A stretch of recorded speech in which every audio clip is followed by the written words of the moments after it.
Thank you. I'm going to call to order a special meeting of the Altadena Library District Board of Trustees, January 25th, 2018 at 6:09 p.m. Roll call, Ira Vershotsky. Here. Gwendolyn McMullins is excused. John McDonald's present. Armando Zambrano. Apologize for being late. Okay, Adoption of the agenda. May I have a motion to adopt the agenda as written? Motion to adopt the agenda. Second. Second. Any discussion? Nope. All in favor say aye. Aye. All opposed? None. The motion passes. Public communication. We have a speaker card. Mark Mariscal. Mark Mariscal. Oh, I'm sorry. I didn't notice adoption. That's okay. It works under 4. Okay. So the Friends of the Altadena Library would just like to make sure, to go on record, that anytime there is a trustee meeting that we be notified, as you're posting the agenda. So there was a little there was the potential that maybe we're not supposed to, not that the staff maybe shouldn't reach out, but the staff should be reaching out to those that ask. But I do agree with an email that some text that I saw that says it shouldn't just go to certain people. It should go to the people that make a request to the staff or to the board that want to be notified for agendas. So I just want to officially, and I thought it was always done because I didn't get them until I became president of the Friends. Mm-hmm. And Marnie used to get them all the time. So I just assumed that that's why we get them, and that's a procedure that is normal. So I just wanted to. Okay. Thank you. Ask a question, Carolyn. How do we do the notice for this meeting? How do we do it? I wasn't here in the I office. did the notice for this meeting. So right. We created an agenda. John approved. About 5:30, we had it done. We posted at 2 locations outside this library and 2 locations on the doors of the other library, and we posted it online.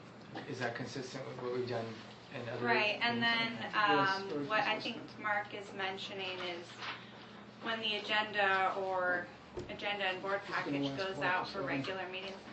Can I? Yeah.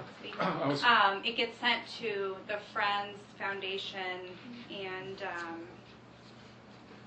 there might be another group, but I know for sure the Friends and Foundation are regularly copied on those for every meeting. Thank you. Okay, thank you.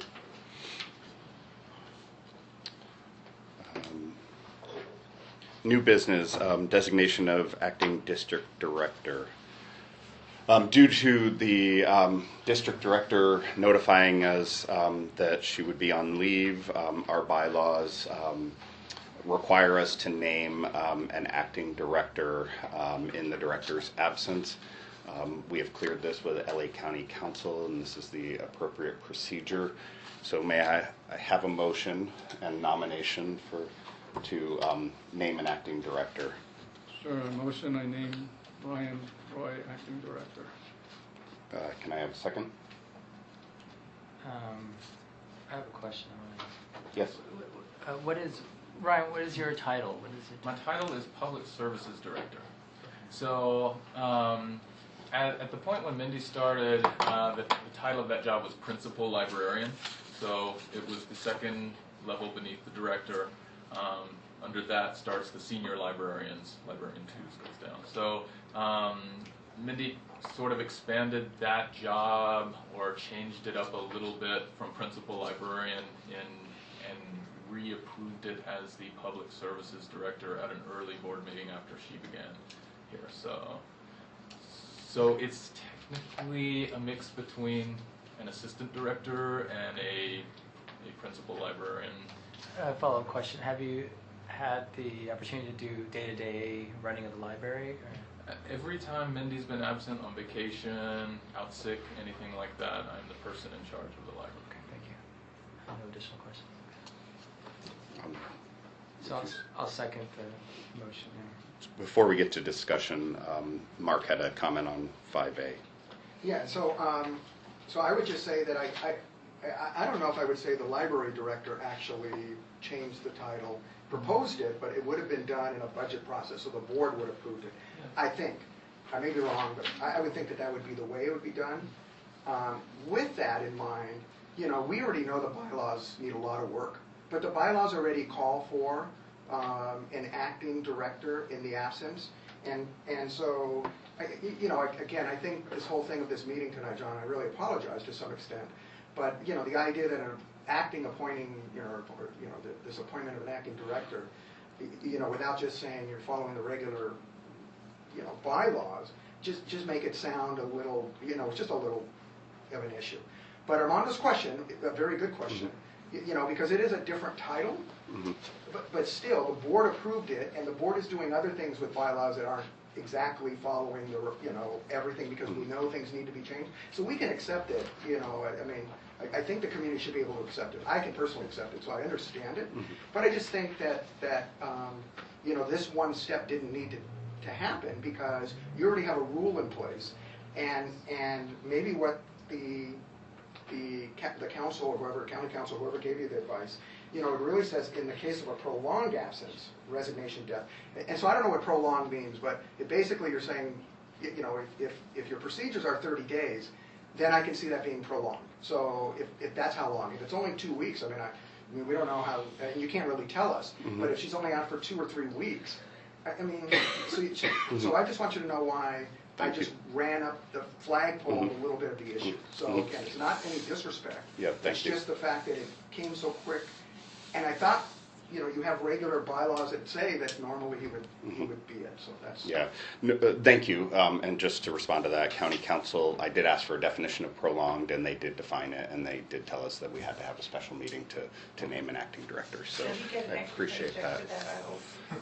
It actually, in the bylaws, thank you for bringing that up, it does say with appropriate compensation differential or whatever it says. What is it? Do you have the bylaws right there? It says something about compensation. And establish the appropriate compensation. Exactly. So I will tell you, Armando works in public sector, my public sector. Normally you would get a bonus of whatever the next step is, something like, so 5.5% basically in LA. Yeah. I don't know what you do here, but it's whatever you guys. Okay. Yeah. Okay. So, any more discussion for the board? No. A vote. All in favor, say aye. Aye. Aye. All opposed? The motion passes.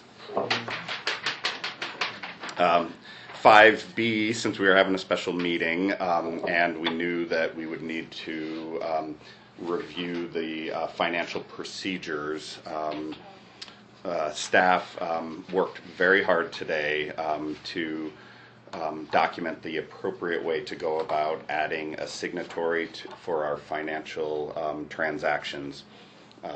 Since the district director is on leave and cannot sign for anything, we did need to have a motion and action, official action, to add additional representatives.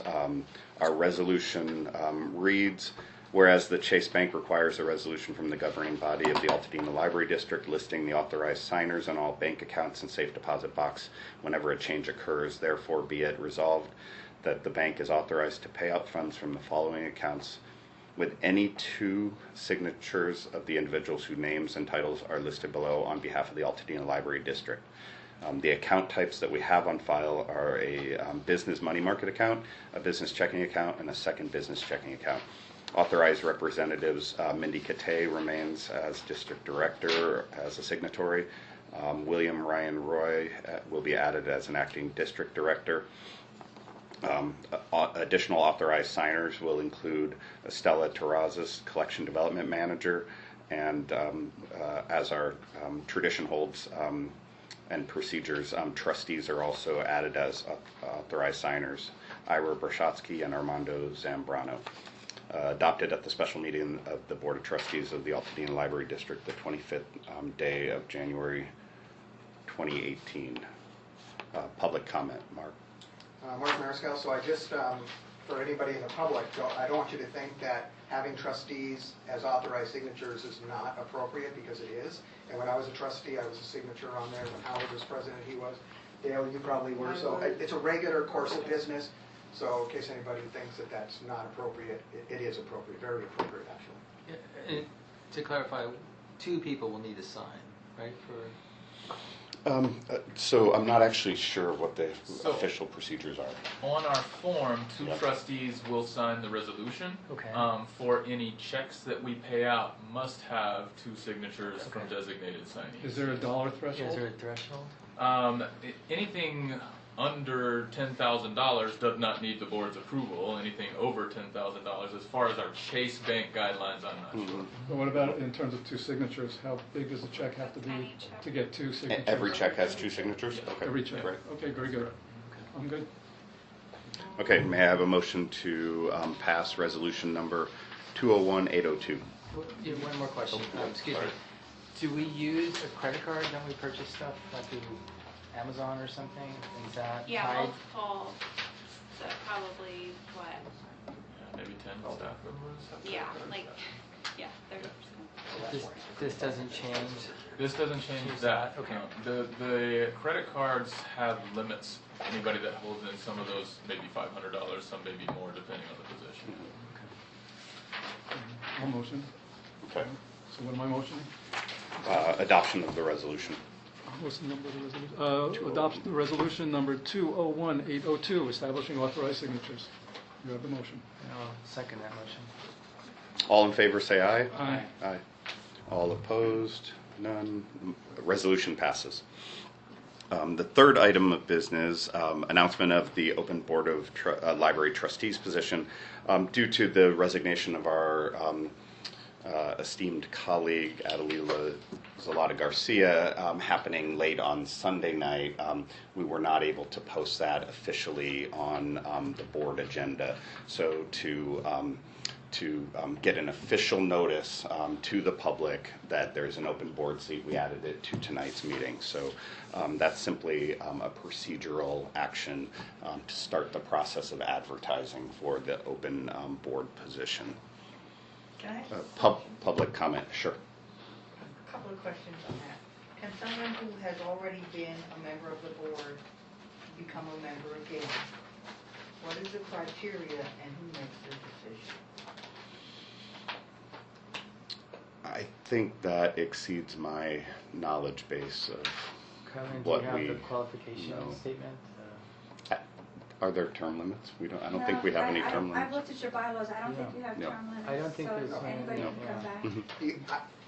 Yeah, Can I try? yeah. To Please. this one, then I'll come back to my point. I'm almost 99% sure the only requirement is you have to be a United States citizen and you have to live in the Altadena Library District. So remember, there's some people that, the Pasadena area, there's a little sliver of Pasadena in the library district, so they theoretically could apply also, but you have to live, not work, none of that. You have to actually be able to prove to, when you do your county paperwork, or whatever it is, because you fill out a form or something, because it goes down to the Board of Supervisors.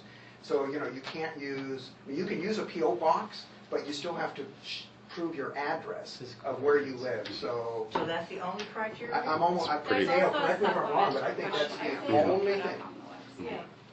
And you have to be over, 21. 21, yeah, you have to be over 21. Oh, there's no age limit above 21, like? Well, because you No, have, but it's 18, Mark. or it's 18, yeah, you have to be over Maybe- 18. You have to be a legal adult, Like voting. you have to be US Voting, citizen. yeah. You don't have to be registered to vote, I mean, you don't ever have to vote in an election. You No, just- the only reason I'm really asking is who makes the decision? Once all that's met, Board. then Right. you The- guys make the Yeah, decision. we will take all applications and we'll interview every single applicant. So what is it that, so that's what I'm asking as far as criteria, what are you looking for in a board member? Mhm.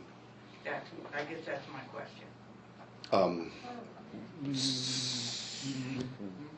It's Subjective. it's very objective, yeah. Subjective. Sorry. It's very subjective, so. I mean, somebody willing to volunteer their time, Yeah. somebody that there is a mission statement, I believe, in the paperwork that you have, Kylene, right? That provides information about the library, so it's helpful. Don't worry, I'm not gonna do it. But I believe there was a third requirement, and Kylene, maybe you can remind me if I'm thinking about it differently, which is that a willingness to run at the next election. So because Yeah, you're that's on the finishing a questionnaire. term, you would basically agree that when that seat comes up again, that you're going to be a candidate. So the candidates basically are Okay, so anybody can run, Mhm. but then when it comes to voting for the person, it's not the public who does it, it's you Mm-mm. guys. Right, It's because the- we're the finished This this, appointment. this person who will be Appointed. selected is finishing a term. Okay. Mhm. And they're not up for election till 2020, because that's when this term expires. And so it'll really depend on the slate of candidates that apply. So everybody has different skills and experience, and each one of us will get the applications ahead of time individually, but based on their interviews, everybody votes separately. And the interview process is open to the public. It'll be in an open meeting. It'll be an Oh, open okay. We meeting. do it in a regular, at our next board meeting. So anybody's welcome to come and hear what the proposed candidates want to tell us about. It's not a special meeting, it's a regular board meeting? Or you- Yes. Yeah, it'll be the regular board meeting. Okay. Sure. So my, So we do a motion on Oh, that? sorry. No, Mark did have public yeah, comment on it. so a couple different things. One, to clarify, if you appoint somebody, and this term is 2020, they still have to run in the 2018 election. Mhm. So what I just heard from a trustee, No, they I don't. They run till the expired term.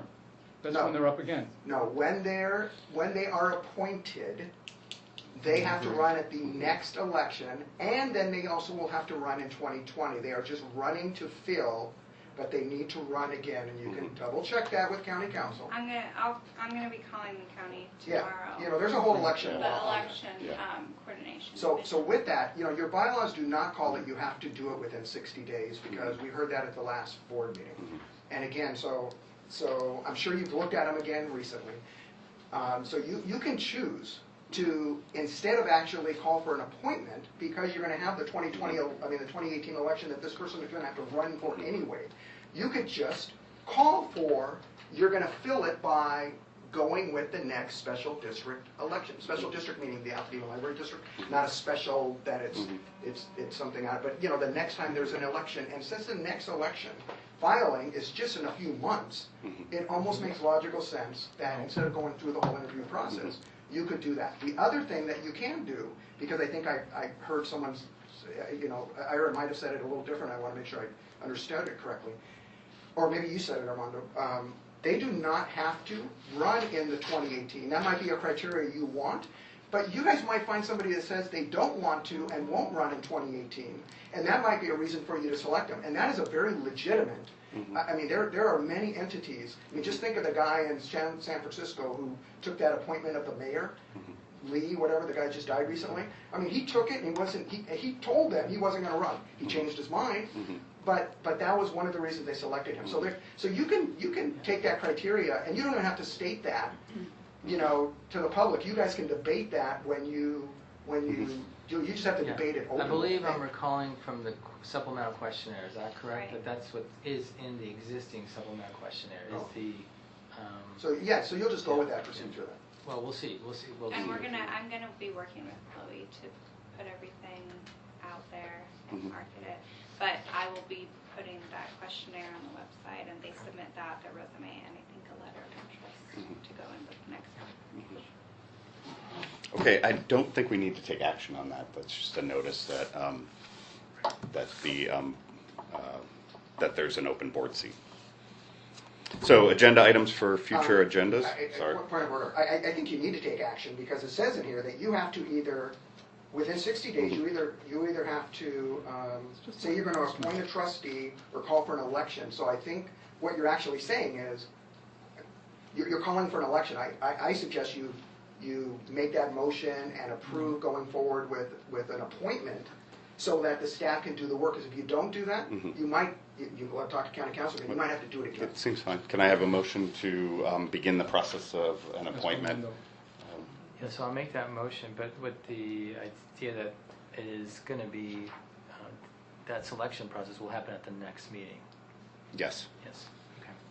That's my motion, yeah. May I have a second? Second. All in favor, say aye. Aye. All opposed? Motion passes. Agenda items for future agendas. Any agenda items for a future agenda from board members? None. With no further business before the board? Any other public comment? I don't think so. No other public comment. Public comment? Public I comment? just have one. Yep. with my work with a government agency, whenever we had somebody go out on leave, Mhm. we made sure that the employees did not communicate with them in a way that could task them to do work, Mhm. because they're not supposed to work while they're on leave. Mhm. And that included cutting off our email accounts, Mhm. our access to our phones, things like that, and not being able to come back on lab until we were cleared, or on lab, wherever, Mhm. Mhm. Yeah. until we were cleared into reentry. Mhm. So that, I don't know if that's our practice here. Other government experienced people, what their experiences are, but something to consider. So appreciate your comment. We can discuss that with HR, I guess, Mhm, to see mhm. what it advises. Yeah, our HR firm is working on the appropriate paperwork and notices to everybody, so I think Yeah, because. by and large, everybody recognizes that, yes. Yeah, because it may be a difference between, if somebody's out on leave because a doctor puts them in, they're using like sick leave or compensated time, that's a little different Mhm. than taking FLS? FMLA. FMLA. If you take FMLA, yeah, FSLA is the labor code. FMLA, that's when nothing, but I mean, again, you have a salary employee. Mhm. You have a few of them. And salary employees, even when they're out on a vacation or a sick leave, they can answer their phone and answer questions. Mhm. So again, I think you just need to make sure HR Yeah. networks, I think it is, Yeah. is because, so I mean, just to that point, Mhm. it's a little different than an hourly employee because you have a salary employee. So Yeah. that's all I just shared with you. Yeah. The caution. Fine, let's adjourn. Thank you, everybody. With that, we'll adjourn at 6:30. Can you Thank you. Motion, I'm sorry, Motion. motion to adjourn. You have the Motion motion. to Second, all in favor, say aye. I motion. Adjourn. That's a bad. Thank you, everybody.